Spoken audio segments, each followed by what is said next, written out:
శ్రీ గురుభ్యో నమః. శ్రీ రమణ సద్గురుదేవాయ నమః. శ్రీ రమణ భాషణంలో భాషణములు 611 భక్తుడు అంటున్నాడు, భగవాన్ ఆత్మ లోపలి వెలుగు అని నా భావం అండి. మృతి తర్వాత అది బ్రహ్మైక్యం చెందితే జీవికి మరి మరుజన్మ ఎలా సాధ్యమవుతుంది భగవాన్? ఆత్మ అంటే ఈ శరీరము లోపల ఉన్న వెలుగు అని నేను భావించుకుంటున్నానండి.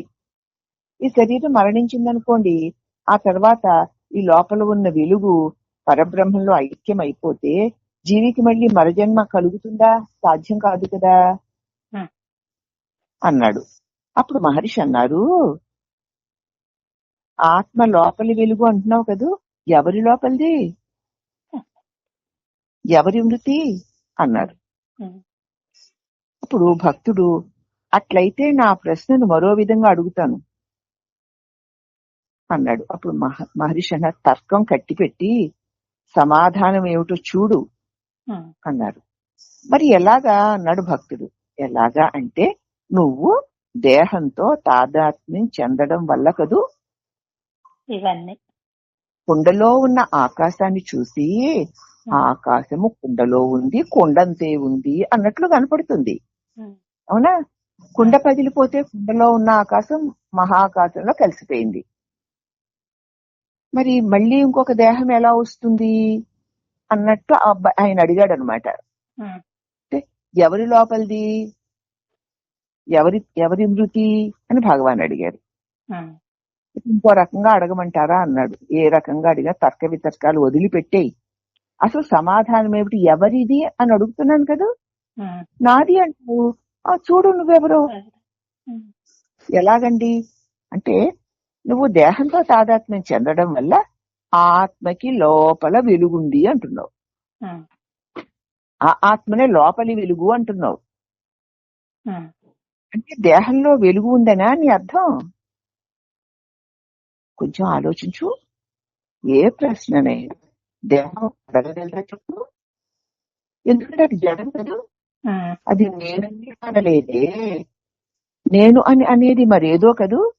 అది ఏది? బహుశా ఆత్మ కావచ్చునా? ఆత్మ ఏమో శుద్ధము కదా, అన్యమెరుగనిది. దానికి నేను అని అనవలసిన పనే లేదు. మరి నేను అంటున్నదేదా అని చూడు. చూడడం మానేసి అది మరి ఎలా సాధ్యమండి, మరుజన్మ ఎలా వస్తుందండి అంటున్నావు నువ్వు. మరి నేను శరీరమేమో జడము, నేను అని అనలేదు. అలాగే ఆత్మయా, అది శుద్ధ చైతన్యము, రెండోది లేనిది. దానికి నేను అని అనవలసిన పని లేదు. మరి నేను అంటున్నది ఏది? అది శుద్ధ చిత్తైన ఆత్మకును జడమైన దేహానికి నడుమ మరి ఏదో, అదే అహంకారము అంటాం. అయితే మరి ఇప్పుడు చెప్పు, నువ్వెవరు? పుట్టిందేది? ఆత్మ ఏమో నిత్యము, దానికి పుట్టువలేదు. దేహమా దృశ్యము, అది అంతర్ధానం అవుతుంది. మరి అట్టి దాంతో అన్వయించుకొని పుట్టు చావులు ఉన్నాయి అంటున్నావు. చావు పుట్టుకలు లేని నిత్యమైన ఆత్మ అది, దానికి చావు పుట్టుకలు లేవు. దేహమా దృశ్యము, కొంతకాలం ఉండి అంతర్ధానం అయిపోతుంది. అటువంటి కొంతకాలం ఉండి అంతర్ధానమైపోయే దానితో అన్వయించుకొని పుట్టు చావులు నాకున్నాయి అంటున్నావు. ఇలా ఆలోచించి చూడు. తత్వతః నేనుకి పుట్టు ఉందేమో. పునర్జన్మ ఎవరికి అని ఆలోచించు అన్నారు భగవాన్. అప్పుడు భక్తుడు, స్వామి మేము ఈ సందేహాలను తీర్చుకోవడానికే వచ్చాం. తప్పకుండా అలాగే తీర్చుకో. అప్పుడు భక్తుడు, ప్రశ్నలు అడిగితే గాని మరి మా సందేహాలు తీరవు కదా భగవాన్. అవునవును, అది నిజమే.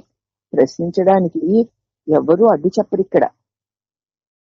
అప్పుడు మళ్ళీ భక్తుడు అంటున్నాడు, పరిప్రశ్నేన సేవయ, తిరిగి తిరిగి ప్రశ్నించడం ద్వారా అన్నారు. కానీ మేము ప్రశ్నలు అడగాలి, గురువులు దయతో మాకు సందేహ నివృత్తి చెయ్యాలి కదా. మహర్షి అన్నారు, ఆ వాక్యాన్ని పూర్తిగా చెప్పు మరి. పరిప్రశ్నేన సేవయ అన్నారు, సరే తర్వాత వాక్యం చెప్పు. ఉపదేశంతితే జ్ఞానం, నువ్వు ప్రశ్నిస్తూ ఉండగా జ్ఞానాన్ని బోధిస్తారు అని కదూ. అప్పుడు భక్తులు, అవును, కానీ మా సంశయాలు తీరాలి కదా బోధిస్తే మాత్రం. మహర్షి అన్నారు, అర్జుని విషయంలోనూ ఇంతే. చివరికి అతడు అంటాడు, నష్టోమోహ స్మృతిర్లబ్ధ, అజ్ఞానం తొలగింది, స్మృతి తిరిగి లభించింది అనలేదు. అప్పుడు భక్తుడు అన్నాడు, అది చివరికి ఆఖరిలో, అంతకు పూర్వం ఎన్నో ప్రశ్నలు అడిగాడు కదా అన్నాడు భక్తుడు. అప్పుడు మహర్షి అన్నారు, ప్రారంభంలోనే ప్రకాశనమయ్యింది. బిగినింగ్ లోనే, ప్రారంభంలోనే సత్యం ప్రకాశించింది అతడికి. శ్రీకృష్ణ భగవానుని మొదటి ఉపదేశ శ్లోకమే, పుట్టుక లేదు, చావు లేదు, వికార్యము కాదు, నత్తివే వాహం జాతు నాశం నత్వం నేనే జనాధిప అని చెప్పలేదు. పుట్టుక లేదు, చావు లేదు, వికారము కాదు ఇత్యాదివన్నీ ప్రారంభంలోనే సత్యము ప్రకాశింపచేశాడు శ్రీకృష్ణుడు అన్నారు. అప్పుడు భక్తుడు శ్రీకృష్ణులే అనలేదా మరి? మనం ఎన్నో జన్మలెత్తాము, నేను అవన్నీ ఎరుగుదును, నువ్వు ఎరుగవు అని మరి ఆయనే అన్నాడు కదా అన్నాడు భక్తుడు. అప్పుడు మహర్షి, అది శ్రీకృష్ణుడు తను ఆదిత్యునికి బోధించిన సందర్భంలో చెప్పిన మాట. సత్యం ఆదిలోనే చెప్పేశాడు ఆయన. 2వ అధ్యాయంలో బోధ మొదలు పెట్టిన తర్వాత చెప్పేశాడు. పాపం అర్జునుడికి అది బోధపడలేదు. జ్ఞానస్థితి, జ్ఞాన ప్రాప్తి, మార్గము ఆ తర్వాత అతనికి బోధపడలేదు కనుక మళ్ళీ జ్ఞానస్థితిని గురించి, జ్ఞాన ప్రాప్తిని గురించి, మార్గాన్ని గురించి చెప్పబడ్డాయి. సందర్భవశాత్తు శ్రీకృష్ణులు సత్యము నిత్యమని, అదిలో తానది ఆదిత్యునికి బోధించానని అనలేదు. అంతకాలము అర్జునుడు తను దేహమే అనుకున్నాడు.